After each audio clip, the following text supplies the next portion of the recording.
Hello again, everyone. So this is our third tutorial. Today, I'm going to teach you how to install OpenCode on Manjaro Linux. It'll work on anything that's Arch powered, by the way. So first thing to do, you go to opencode.ai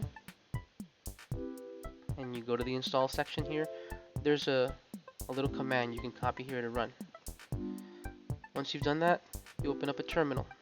How do you open up a terminal?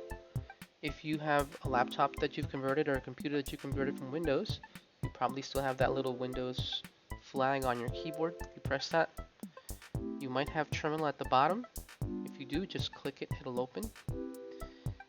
If you do not have that, no problem. Still, Windows key and type in the word terminal. Search it that way, click it. The important thing is you have it running here on your home. So your home directory, you paste in what we just copied from the opencode.ai. Press enter. Opencode.ai. So we copied this, put it in the terminal. It's fairly small. It's not going to take very long, depending on your internet, of course. But if you have regular internet, it might take up to a minute. So there you go.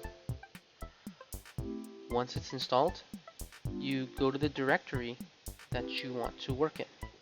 Now, normally, you could do this at home and ask OpenCode to create directories for you, or you could just make your own. So in this case, I'm going to create a new directory where OpenCode will work on its own if that's what you want to do. Type in your sudo password and then get in there. And once in here, you just type in OpenCode. And you're set. Now, since I had previously had OpenCode running, you'll see that I have OpenAI as my default. But you don't have to use OpenAI. You can use something that's free. So if you go to connect, and you go to your popular ones will be your the ones that you've connected before or the ones that are the most used. But if you look at this one that says OpenCode Zen recommended, OpenCode Zen is free. You can use that for free for all of your coding needs. And this is very powerful. I go to OpenAI on my monthly plan, mostly because of access to the new models and speed. But if you're on a budget and you want to make a little bit of money before you start paying for a subscription, then OpenCode Zen is the way to go. There are others, of course. You can go all the way down and you'll see the ones that are free. I think there are 4 or maybe 5 of them that are free, and the rest you have to pay for. But it's a very powerful thing to have. So once you are, actually, I'm going to use one of the free ones. Okay. So /connect. I'll use Zen, and it asks you. You see that? Go to Zen to get a key. It doesn't cost you anything. You get started with Zen. You register.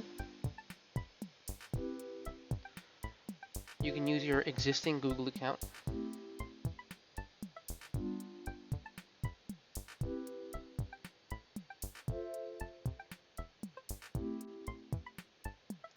And you see that? You get a Zen key.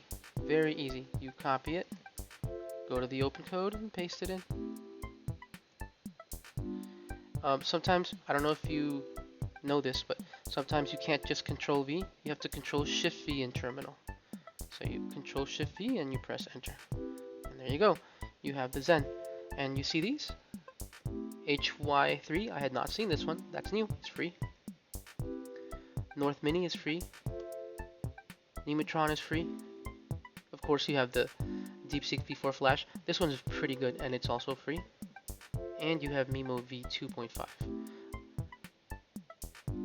There it is. Big pickle. So let's say that you have a project that you think you're going to make a little bit of money on before you start paying for your subscription, Big Pickle's the way to go. It's a little bit slower, but since it's free, beggars can't be choosers. So let's try building a little platform.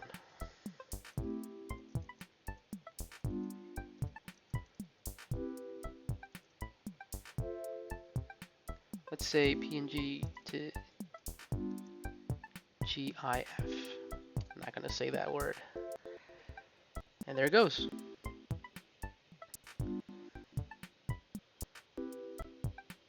Completely free. Hadn't paid for it. And there's your usage tokens you've spent so far. And you just let it build. Once you've done that, since you're setting up a SaaS, set up your payment method, make a little money off it, and then, you know, buy a subscription to a more powerful model and keep unlocking things that way until you reach revenue. It'll always ask you, you know, what path you want to go down. If you want to go down the React Plus node, remember that you should choose what languages you're comfortable with, because you're going to have to read the code, troubleshoot, etc. And if you can't read the code, then maybe that platform might be something you're going to change. Maybe you go Python. Most people are on Python. Or React, which is very popular. So that's pretty much it. Have fun. And I hope to see you in the next video.